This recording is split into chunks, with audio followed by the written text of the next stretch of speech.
ओ इतनी बड़ी दावत, एक टेबल पे इतने खाने तो मैंने अपनी जिंदगी में पहली दफा देखे थे। और मैं तो कुछ सामान उठा के थैली में भर के घर ले गया था। रात बेगम के साथ टिक्के की बोटी खाई और वो भी खुश, मैं भी खुश, और सुबह उठ के बच्चे ने नाश्ते में लपेट दी। अच्छा रशीद साहब, मुझे समझ में नहीं आ रहा कि मैं आपसे बात किस तरह स्टार्ट करूं, किस तरह मैं आपको कहूं। आप लोग तो जी राइटर लोग हो, अगर आप लोगों के पास अल्फाज नहीं है तो यकीनन बात कुछ खास ही होनी है।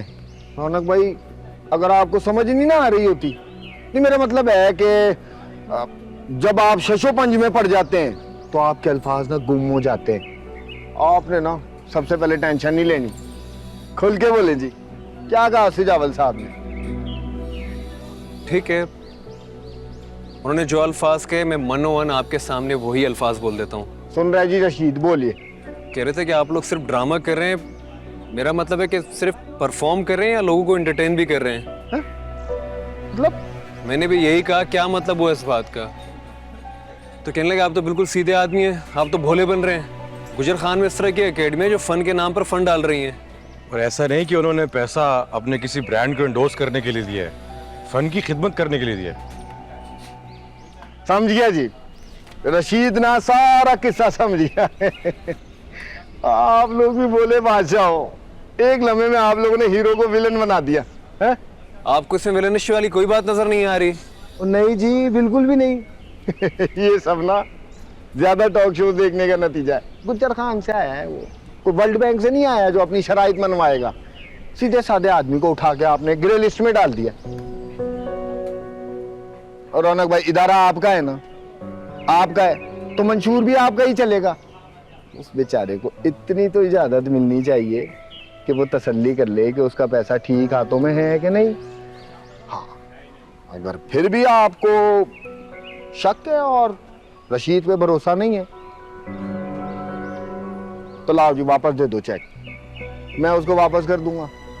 पर आपने टेंशन नहीं लेनी, मैं आपके लिए नया इन्वेस्टर ढूंढ के निकालूंगा। ये नहीं तरला भाई, कैसी बातें कर रहे हैं, आप ही पे तो भरोसा है। ठीक है, ये लो और जाके बैंक में जमा करवा दो। रौनक भाई, आपने ना चेक को ठीक से चेक नहीं किया। ये चेक क्रॉस नहीं होना, कैश का होना है, देख लो। अरे भाई, वहां की कैश का है? तरला भाई, और टू गुड यार, टू गुड। मट्टी का आदमी हूँ जी, मट्टी में ही चले जाने मैंने। वो रही मिट्टी, चले जाओ। और मैंने जब आपको पहली दफा देखा था ना, वो तभी समझ गया था कि आप ना आगे जाके जरूर कुछ ना कुछ बड़ा करोगे। कैसे अंदाजा लगाया? तजुर्बा जनाब। इतनी छोटी सी उम्र में इतना बड़ा बड़ा तजुर्बा है जी आपका, कमाल। मेरा तजुर्बा? कैसी बातें करते हो रशीद साहब? और मैं तो बिल्कुल ठीक कह रहा हूँ, बिल्कुल ठीक कह रहा हूँ। जब आपने फोन किया और आपने बताया कि रौनक ने अभी तक चेक कैश नहीं कराया, तो रशीद फौरन समझ गया कि 1-to-1 मीटिंग में कुछ तो ऐसा जरूर हुआ है जिसकी वजह से आपका ध्यान ये चेक की तरफ जा रहा है? मैं रशीद मियां आपकी बहुत रिस्पेक्ट करता हूँ मैं, इसीलिए कोई बात तय भी नहीं किया।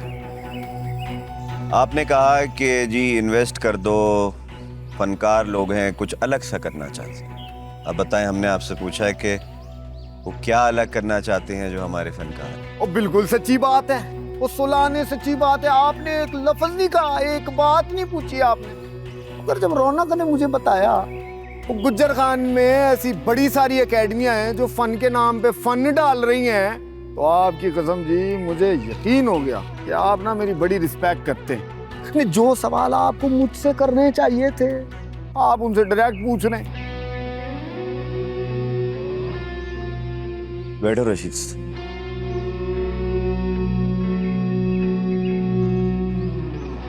रशीद में तुमने देखा होगा कि जब शुगर मिल के बाहर ट्रॉलियां अपनी बारी का इंतजार कर रही होती हैं तो कोई जमींदार किसी राहगीर को रोकता नहीं है, लेकिन एक बार जब ट्रॉली कांटे पे अपना वजन कर लेती है तो फिर जमींदार भी गन्ना नहीं लेगा। कमिटमेंट की बात है ना। पर यहाँ भी तो कमिटमेंट से पहले हाथ रोकने वाली बात कर दी ना आपने उनसे। यहाँ फसल हमारी है और वहाँ उनकी। उन्हें तो सिर्फ बीज के पैसे दिए हैं, फसल तो उन्होंने काटनी है ना।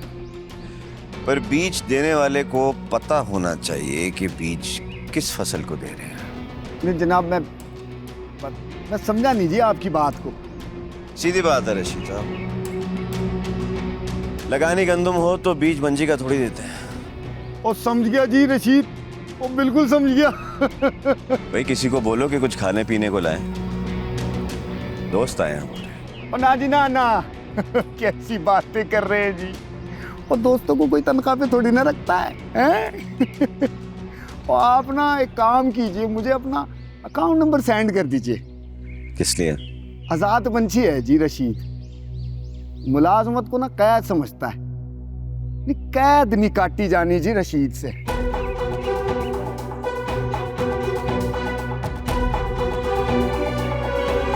नहीं समझे, फिल्म टीवी मीडियम अब सिकुड़ता जा रहा है। सोशल मीडिया का दौर है मेरी जान। अब हर रोज नई से नई एप्लीकेशंस आ रही हैं।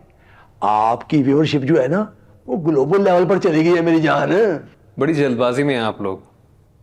आप ये कैसे एक्सपेक्ट कर सकते हैं कि मोबाइल टीवी या फिल्मों की जगह ले सकता है? हमारी टीवी की एक बहुत बड़ी व्यूअरशिप है जिसकी जगह कोई नहीं ले सकता। नहीं समझे, और बड़ी कैलकुलेशन है हमारी सोशल मीडिया के बारे में। फिल्म टीवी वालों के हाथ से ये बात निकलती जा रही है।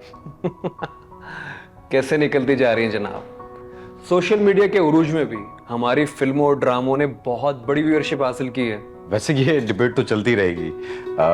आपको काम क्या था हमसे, ये तो बताएं। हाँ जबरान साहब, आप बिल्कुल ठीक कह रहे हैं। असल मुद्दे की तरफ आते हैं। हाँ प्लीज फरमाएं। देखिए जी, हम चाहते हैं कि शॉर्ट फिल्में बनाएं। Short films? यकीनन कोई आइडिया तो होगा आपके पास। आइडिया तो आपको पता है, समझ तो गए होंगे ना, बोर्ड चल रहे हैं ना आजकल। अगर आप इस तरह के प्रोजेक्ट्स अपनी माँ, बहन और बेटी के साथ दे सकते हैं तो फिर शायद हम आपके लिए इस तरह का प्रोजेक्ट बना भी लें। मगर जिस तरह की बेगैरती आपसे छलक रही है ना, आपसे उम्मीद यही की जा सकती कि आप देख भी लेंगे। जुबान को लगाम दो। मैं अपनी जुबान को लगाम दूं? घटिया इंसान, इससे पहले कि मैं तुम्हारा मुंह तोड़ दूं, दफा हो जाओगे।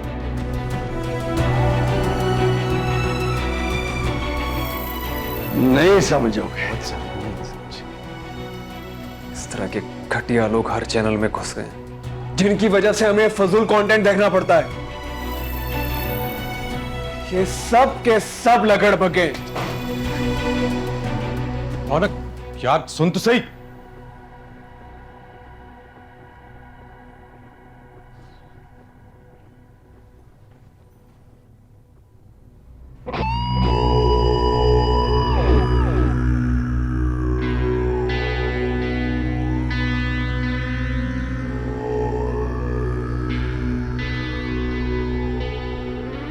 ना किया तेरा? माही, बीबी जी ने कहा था यहाँ की सफाई कर दूं, तो मैं इसलिए यहाँ पे। जरूरत तो नहीं किसी चीज की? नहीं साहब जी। कैसे हो सकता है कि किसी को कोई जरूरत ना हो? हर किसी को कोई ना कोई जरूरत जरूर होती है।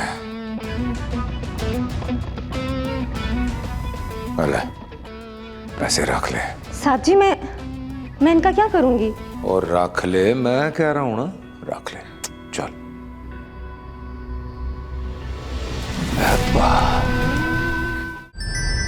क्योंकि मैं ग्रीन हूं।